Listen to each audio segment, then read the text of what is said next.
ما كاينش اللي غادي يكون فرحان في المغرب اكثر من هاد خونا هذا.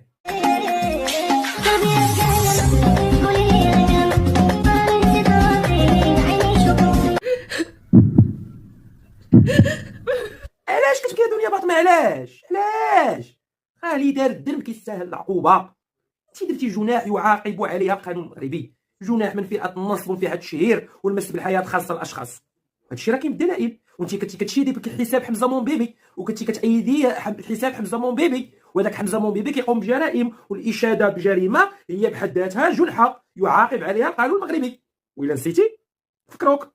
هذاك الانسان اللي هو حمزه مونبيبي، بزاف ديال الناس انا عجبني فيهم الصراحه، انا كانوا كيستاهلوا كيديروا البراءه على الناس وبزاف ديال الحوايج، ولكن كيعطي الكل ذي حق حقه. اش كتقولي يا دنيا باطمه؟ اش كتقولي؟ اش كتخربقي يا دنيا؟ والله يديك بغيو ما ينفعوا ولاو خلقوا اعشوا.